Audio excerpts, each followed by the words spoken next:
வேலைக்கு கிளம்பிட்டேன். இங்க பாருங்க வெதர் எப்படி இருக்குன்னு. ஜூலை மாசம் வந்துடுச்சு. இன்னமும் ஒரு மேகமூட்டமாவும், ஒரே குளிராவும் இருக்கு. பயங்கர குளிராவும் இருக்கு. இப்படியே இருந்துச்சுன்னா சம்மரே இருக்காது போல இருக்கு இந்த வருஷம் எங்களுக்கு. அப்புறம் பார்த்தீங்கன்னா, திரும்பி வரும்போது சூப்பரா இருந்துச்சு. நல்லா கொஞ்சம் சன்லைட்டா கொஞ்சம் வார்மா இருந்துச்சு இன்னைக்கு. அப்புறம் என்னங்க நம்ம வேலைய முடிச்சுட்டு ரிட்டர்ன் ஆயிட்டோம். அப் இதுக்கப்புறம் நான் என்ன பண்ண போறேன்னு பார்த்தீங்கன்னா, ஃபர்ஸ்ட்டு என்னோட மெடிசின் எடுத்துக்கணும். அதுக்கப்புறம் தான் நான் மத்த வேலைகளெல்லாம் ஆரம்பிப்பேன். ஏன்னா நான் அங்கேயே சாப்பிட்டுட்டேங்கிறதுனால, எனக்கு வீட்ல வந்து சாப்பிடணும்னு அவசியம் கிடையாது. அதனால வந்த உடனே ஸ்ட்ரைட்டா மாத்திரை போட்டுட்டு, அதுக்கப்புறம் என்னோட வேலைகள ஆரம்பிக்க போறேன். அதாவது இன்னைக்கு இந்த வீடியோல நம்ம கார்டனிங்கும் பார்ப்போம். ஆ இன்னைக்கு பார்த்தீங்கன்னா, என்ன சமைக்கலாம்னு சொல்லிட்டு ஃபர்ஸ்ட்டு யோசிச்சேன். ஓகே. இன்னைக்கு சூப்பரா ஒரு தேங்காய் பால் சாதம் பண்ணலாம் அப்படின்னு சொல்லிட்டு, இந்த மாரி ரெடிமேட் மில்க் கோகனட் மில்க் கிடைக்கும். ரொம்ப குயிக்கா ரைஸ் குக்கர்ல வச்சோம்னா, அப்படியே பொல பொலன்னு உதிரியா வந்துரும். அதனால அது வச்சுட்டு, கீரை, பருப்பு அதுக்கப்புறம் என்கிட்ட பட்டர் பீன்ஸ் இருந்துச்சு. அத நான் கொஞ்சம் நைட்டே ஊற வச்சுட்டு போயிட்டேன். ஏன்னா இந்த மாரி பொட்டேட்டோ போட்டு பண்ணிட்டோம்னா, இப்ப நமக்கு ரைஸ் முடிச்சுட்டு, அத கறி இருந்துச்சுன்னா, நம்ம சப்பாத்திக்கு யூஸ் பண்ணிக்கலாம். தயிரே இல்ல. இருந்த கொஞ்சம் தயிரால அப்படியே கொஞ்சம் கழுவிட்டு அத வந்து கழுவி ஊத்தி, என்ன சொல்றது, இருக்கிற வெங்காயம், கொஞ்சம் குக்கும்பர போட்டு இன்னைக்கு நான் பண்ணேன் நானு. அம் ரைஸ் சூப்பரா வருங்க. இந்த குக்கர்ல வைக்கும்போது எனக்கு எப்பவுமே ரைஸ் சூப்பரா வரும். இன்னைக்கு பட்டர் பீன்ஸ் கறியும் சூப்பரா வந்துச்சு. பட்டர் பீன்ஸு, அப்புறம் பொட்டேட்டோ, கொஞ்சம் பீன்ஸ் எல்லாமே மிக்ஸ்டாவே பண்ணியிருந்தேன் நானு. எல்லாம் சாப்பிட்டு முடிச்சுட்டு, நம்ம கார்டனிங் பார்க்க போறோம். அ ஓ யா கார்டனிங்க்கு முன்னாடி நம்ம கிச்சன கிளீன் பண்ணிடுவோம். எப்பவுமே நான் ஃபுல்லாத்தையும் கிளீன் பண்ணி வச்சுட்டு தான் போறது. எனக்கு கார்டனிங் வேலை முடிச்சுட்டேன்னா, ஒண்ணு பசிக்கும்.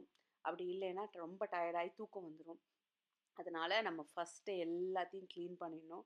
நான் என்னதான் கிளீன் பண்ணி வச்சாலும், பாத்திரம் நமக்கு கொஞ்சம் கொஞ்சம் சேர தான் செய்யும்.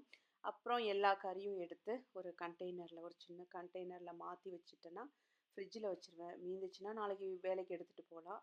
அப்படி இல்லைன்னா, அ பசங்களுக்கு மறுபடியும் ஏதாவது சாப்பாடு கேட்டாங்கன்னா, திருப்பி இதே கொஞ்சம் ஊட்டி விட்டுறலாம்.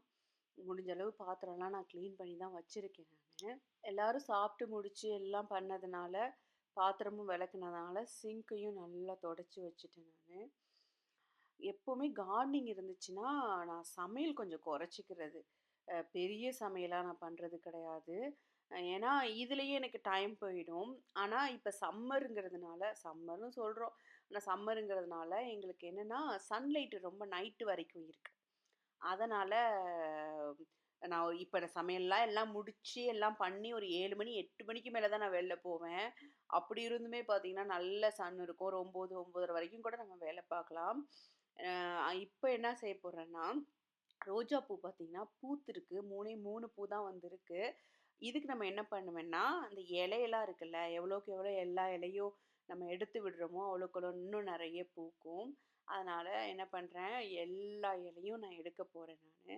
எடுத்துட்டு அப்படியே செடியே மொட்டையாயிடும். அதுவும் கொஞ்சம் இந்த வார்ம் ஹியூமிட் இருந்துச்சுன்னு வச்சுக்கோங்களேன், அப்ப என்ன நடக்கும்னா, அந்த ஹியூமிடிட்டிக்காகவே நெறைய இலைகள், அப்புறம் இது என்ன சொல்றது, மொக்கு நல்லா வைக்கும். இங்க பார்த்தீங்களா? அதுக்கப்புறம் கொஞ்சம் நல்லா கொத்தி விட்டுட்டு, இன்னும் கொஞ்சம் உரம் வைக்கிறதுக்கு நான் அ வைக்க போறேன். அத கூட நான் அடுத்த வீடியோல நான் போடுறேன் நானு. முக்கியமான ஒண்ணு, பூச்சி மருந்து அடிக்கிறது ரோஜா பூக்கு. அம் இந்த மாரி டைம்ல நான் என்ன பண்ணுவேன்னா, ஏர்லி ஸ்ப்ரிங்லயும் ஒரு வாட்டி பூச்சி மருந்து அடிப்பேன். இன் பிட்வீன் சம்மர்லயும் ஒரு வாட்டி பூச்சி மருந்து அடிக்கிறது. இது வந்து ரோஸ் கிளியர்ன்னு சொல்லுவாங்க. அதுக்கு முன்னாடி ஆர்கானிக் வெர்ஷன் கிடைக்கல. இப்பலாம் எனக்கு ஆர்கானிக் வெர்ஷனே கிடைக்குது. அதனால நான் ரோஸ் கிளியரே நான் வாங்கிக்கிறது. உண்மையா சொல்றேங்க, இந்த ரோஸ் கிளியர் யூஸ் பண்ண உடனேயே, இன்னும் நெறைய அவ்ளோ பூ வருது. அப்படியே எங்க பார்த்தாலும் பெரிய பெரிய பூவா சைட்லேருந்து அவ்ளோ புது கிளைகள் அப்படியே கிளம்பி வருது. இயற்கையாவே நம்ம ஏதாவது பயன்படுத்தி, இந்த ரோஜா செடியில உள்ள நோயெல்லாம் குணப்படுத்திடலாம் அப்படின்னு நான் நெறைய முயற்சி பண்ணியிருக்கேன். இங்க வேப்ப எண்ணெய்லாம் பயங்கர எக்ஸ்பென்சிவ். அதனால அத அந்த அளவுக்கு அஃபோர்ட் பண்ணி என்னால ஃபுல் தோட்டத்துக்கும் அடிக்க முடியாது. சரி ஓகே. நம்ம வீட்லயே ஏதாவது ஆர்கானிக் முறையில ட்ரை பண்ணலான்னு பார்த்தா, ஒண்ணுமே கேட்க மாட்டேங்குது.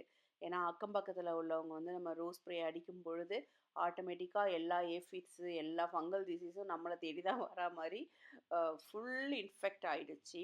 என்கிட்ட ஒரு 50 ரோஸ் பிளான்ட் இருக்கு. இப்படியே விட்டோம்னா, எல்லா செடியும் போயிடும். அதுக்கு பெட்டர் வந்து எப்பவுமே இந்த வருஷத்துக்கு 2 தடவ அந்த ரோஸ் கிளியர் வாங்கி அடிக்கிறது தான் பெஸ்ட்டு. அதுவும் பூக்கிற டைம்லாம் பார்த்தீங்கன்னா, எவ்ரி 2 வீக்ஸ்க்கு ஒன்ஸே அடிக்கிற மாதிரி இருக்கும். நம்ம அடிச்சிருப்போம். உடனே உடனே திரும்பி வந்துருது. அதாவது அவங்களே சொல்லுவாங்க, ஈவினிங் டைம்ல அடிக்கணும். இல்லன்னா ஏர்லி மார்னிங் அடிக்கணும். பெஸ்ட்டு ஈவினிங் டைம் தான். அ அதே மாரி மழை பெஞ்சுச்சுன்னா, உடனே திருப்பி ஒரு 1 வீக்கு அப்புறம் திருப்பி நம்ம அடிக்கணும்னு. அதெல்லாம் உண்மைங்க. அப்படி இல்லைன்னா ஃபுல் பிளான்ட்டையும் வீணடிச்சிருச்சு. இதுக்கு பக்கத்திலேயே ஒரு பிளான்ட் இது நல்லா பூத்திருக்கு. இதுக்கு பக்கத்திலேயே ஒரு பிளான்ட் இருக்கு. அது சுத்தமா ஒண்ணுமே இல்ல. சரிங்க. நான் உங்கள இன்னொரு விளாக்ல நான் பார்க்குறேன். தேங்க்ஸ் ஃபார் வாட்சிங்.